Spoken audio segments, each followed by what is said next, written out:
저는 이렇게 생각합니다. 우리 한국의 지금 우리 아이들은 갈 곳이 두 곳밖에 없다고 저는 생각합니다. 학원과 게임방입니다. 우리 한국 사회는 정말 자극이 넘쳐나, 온갖 정보는 너무 넘쳐나고요. 그럴 때 저는 꼭 필요한 것이 좀.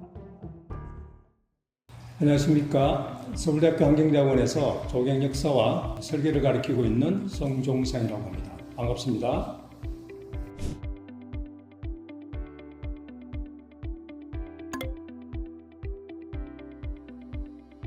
흔히 우리나라에서 정원이라 그러면 개인적인 어떤 즐김의 장으로 이렇게 생각하시는 것 같습니다.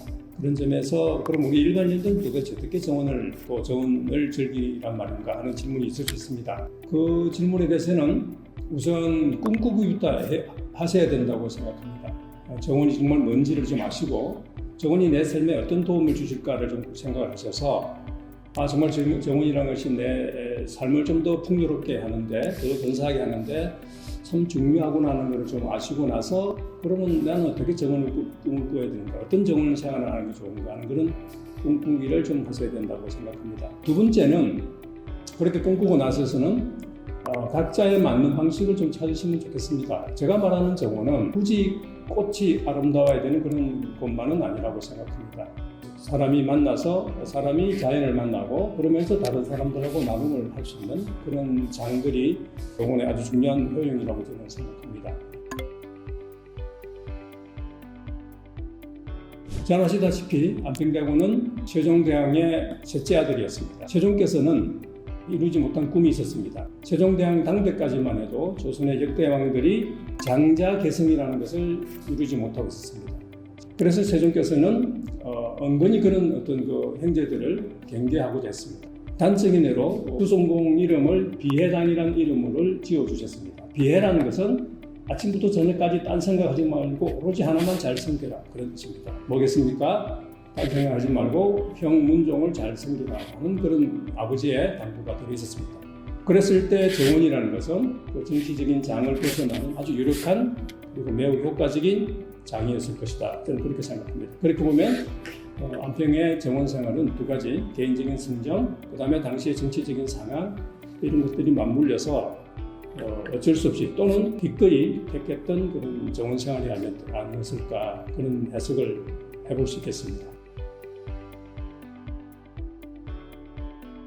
네, 찰스는 우리에게 꽤 많이 알려져 있는 분이시기도 한데요. 제가 알기로 그분이 관여하는 재단만 해도 400여 개가 된다고 알고 있습니다. 그 400여 개 재단들은 한결같이 세컨 컬처 이런 류의 것들이 대부분입니다. 특히 이제 정원에 관해서는 어릴 적에 부모님과의 관계에서부터 저는 유추가 가능하다고 생각합니다. 우리한테 잘 알려져 있다시피 아버지 필립공께서는 대단히 점잖고 탁월한 인물이었지만 찰스는 아버지로부터 굉장히 많은 스트레스를 받았습니다. 어머니는 너무 정치적으로 바빴기 때문에 어릴 적부터 어머니의 따뜻한 품을 많이 느끼지 못했던 것 같습니다. 그랬을 때 찰스의 할머니 퀸마더라고 하는 엘리자베스 여왕의 어머니께서 찰스를 굉장히 많이 거둬주셨는데 그 거둬주신 대표적인 장이 정원이었습니다. 그래서 할머니는 그 손자를 데리고 같이 정원일을 하면서 어린 찰스의 그런 마음을 좀 달래주었다, 이렇게 저는 알고 있습니다. 그런 부분들이 정원의 마음을 이렇게 깊이 둔 까닭이 아닐까 그 생각을 해보고 있습니다. 모네의 대표적인 정원인 지베레니가 많은 모습들을 보여주고 있는데요. 지베레니에 있는 그 앞쪽에 있는 이 정원은 색채원이라고 얘기하는데 말 그대로 색채의 조화롭게 우선 조합한 그런 정원입니다. 모네는 거기서 꽃의 색깔들을 연구하면서 그걸 그대로 그림을 그리기도 하고 또는 그림에서 색채를 연구하면서 그에 맞는 꽃을 그리다가 배치하기도 하면서 하루 일과 중의 빛의 변화, 사시사철의 빛의 변화를 굉장히 많이 따졌습니다. 이것들이 정원에서 그대로 읽어내고 그걸 그림으로 그렸다, 이렇게 할 만큼 사실 정원이 없었으면 거의 탄생하지 않았을까, 그렇게 생각할 수 있겠습니다. 두 번째로 헤세에 대해서 말씀을 한번 드려보자면 헤세는 굉장히 예민하고 섬세했던 분 같습니다. 당시는 전쟁과 나치의 강풍들로 아주 어수선하고 힘들었던 시대였습니다. 그런 힘든 시대에 헤세는 끝까지 인간성이 가지고 있는 가치, 인간이 가지고 있는 그 고유한 어떤 본질을 잃지 않으려고 포기하지 않으려고 무던히 애를 썼습니다. 그렇기 때문에 햇세가 말씀하신 그 정원을 영혼의 안식처라고 하는 것에서 저는 햇세가 정원에서 뭐만큼 정착의 어떤 그 의식을 느꼈는가 하는 걸 좀 맛볼 수 있다고 생각하고요. 책에도 몇 번 소개했습니다만은 가엔호펜이나 몬타그몰라 같은 데서 햇세가 고백했던 내가 비로소 여기서 정주의식을 느꼈다 하고 했던 그런 것들이 햇세의 정원과의 관계를 잘 설명해 주고 있다고 생각합니다. 글쎄 제가 깊은 교감, 해안 이런 걸 갖고 말씀드리기는 그렇고요.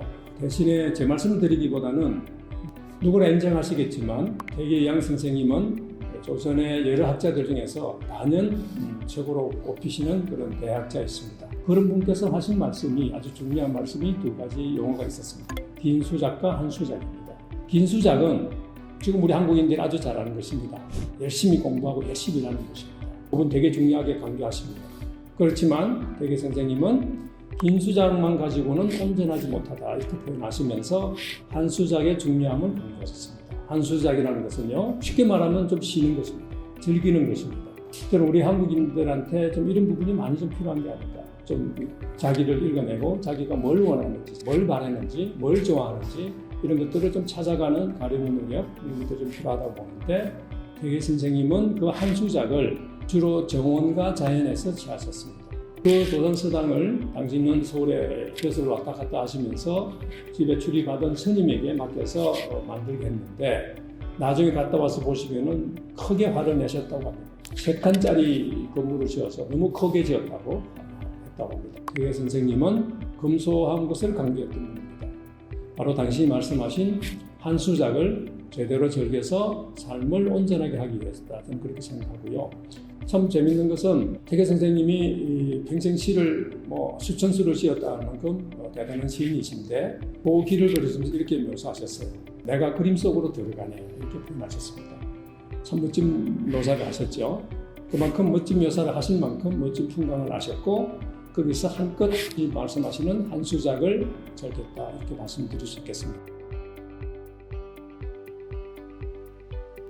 글쎄요, 정원이라는 것 자체를 그동안에는 우리 사회에서 정원에 관련 책들이 대체로 정원의 꽃을 소개하거나 식물의 아름다운 구성을 이야기하거나 그랬던 것 같습니다. 저는 책의 서문에서도 제가 밝혔듯이 정원 그 자체보다는 정원이 사람의 삶을 어떤 영향을 주었을까 이런 데 저는 관심을 가지고 그 책을 썼던 거 아닌가 생각합니다. 또 하나 다른 거는 저는 항상 많은 답은 현장에 있다고 생각합니다. 그래서 최대한 현장에 가서 그 현장 속에서 그 사람들의 재치 또는 보이지 않는 의도 이런 것들을 좀 읽으려고 애를 좀 썼던 것 같습니다. 마지막 또 작은 하나의 의도 중에 하나는 지금 우리 주변에 정원 박람회니 가든 쇼 이런 것들이 많이 펼쳐지는 것은 대단히 반갑고 감사하게 생각합니다만은 다만 작은 아쉬움은 그런 정원들의 어떤 면모를 보면 대체로 우리 정원보다는 서구의 정원, 영국이나 프랑스 이런 정원들에 많이 이렇게 좀 치중하는 것이 아닌가 하는 그런 저 자신의 염려가 있었습니다. 그래서 일부러 서양의 6분, 우리 한국의 역사 속의 인물 6분 이렇게 안배를 해서 구성하였습니다. 그런 것들이 조금 제가 의도한 것들이라고 말씀드릴 수 있겠습니다.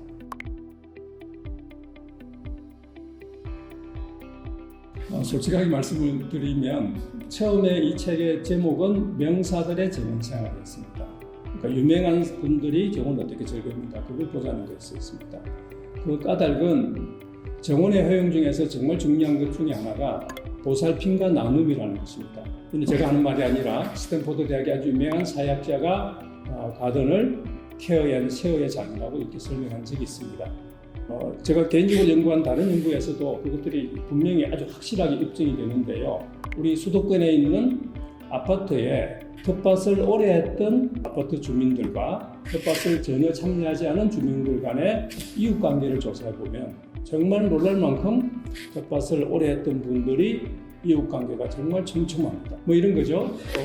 평상시 아파트 지나다니면서 얼굴을 보면서 서로 인사할 수 있는 그런 이웃이 있습니까? 아니면 그 가족 구성원들의 이름을 서로 알고 서로 부르고 하는 그런 관계의 이웃이 있습니까? 이런 질문들을 여쭤보면 텃밭을 오래 했던 사람분들일수록 그런 것들이 훨씬 더 많이 나타나고, 그러니까 텃밭이라고 하는 그 정말 보잘것없는 작은 공간이 이웃 간의 관계를 정말 긴밀하게 만들어주고 친밀하게 해주는 아주 훌륭한 그런 촉매제가 된다는 것입니다. 저는 제가 주목하는 정원의 효용이 바로 이런 부분들입니다.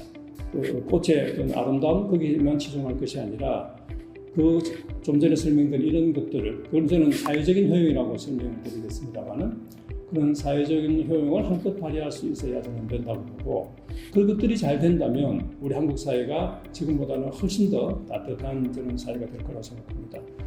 특히 지금 우리의 기성층이라고 할 수 있는 한 50대, 60대, 70대 이상의 어떤 우리 한국인들은 이제는 좀 더 열심히 하는 거 좀 내려놓으시고, 뭐 굳이 정원이 아니어도 되겠습니다만 가능하면 정원이라는 걸 찾아서 자기만의 스타일, 자기가 좋아하는 뭐 꽃이든 뭐든 간에 정원을 하시면서, 가능하시면 그동안 하지 못했던 가까운 분들, 이웃들과 정원을 하시면서 좀 삶을 좀 더 좀 윤택하고 좀 따뜻하게 영위해 나가셨으면 하는 그런 바람이 있습니다.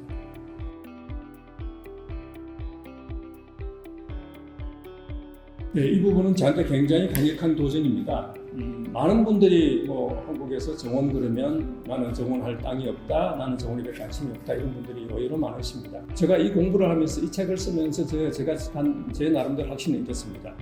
우리 한국인들은 누구나 유전자적으로 자연에 대한 애호심이 있었습니다. 그 까닭은 한국의 자연은요 정말 금수강선이라고 저는 생각합니다. 예를 들어서 일본의 자연만 해도 외견상은 우리 자연하고 비슷합니다. 그렇지만 일본은 다 아시다시피 쓰나미, 지진, 하산과 같은 어마어마한 재해가 상시적으로 들이닥칩니다. 그래서 일본 사회 일본인들에게는 자연이라는 것은 굉장히 두렵고 무서운 존재였습니다. 일본의 정원이 저렇게 길들여지고 아주 절제되고 아주 억제된 저는 태도를 취한 까닭을 일본의 저명한 철학자 스지 야스로라고 하는 분은 바깥 자연이 쌓았기 때문에 일본인들은 자기 집 근처에 만드는 정원은 말 잘 들고 길들여진 자연을 바랐다, 이렇게 해석을 합니다. 저는 그 대목을 그대로 뒤집으면 일본하고 차이는 우리는 그렇게 심각한 재해는 없습니다. 그래서 우리 한국인들은 대대로 우리 한국의 자연을 정말 말 그대로 감사하는 상찬의 대상, 늘 칭찬하고 감사하는, 찬미하는 그런 대상으로 간주했다고 저는 생각합니다. 그렇게 보면 저희 한국인들은 역사적으로 보면 자연에 대한 정말 각별한 애호심을 가지고 있었는데요.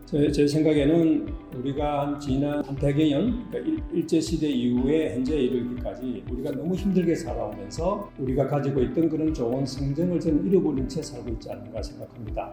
이제는 우리가 좀 여유있게 된 상황에서 그동안에 했던 우리가 열심히 일하는 것에서 좀 잠시 벗어나서 그동안 나를 챙기지 못했던 것을 좀 되돌아보면서 우리 각자가 또는 우리 한국이 전체가 가지고 있는, 저는 강한 유전자라고 말씀을 드렸습니다만은 우리들만의 그런 좋은 가치관 같은 것들을 좀 되살려내서 정말 자기가 가지고 있는 멋있는 그런 어떤 본성, 타고난 기질 이런 것들을 좀 한껏 발휘하시면서 살아가셔야 되지 않는가, 저는 그렇게 생각을 하고 있습니다.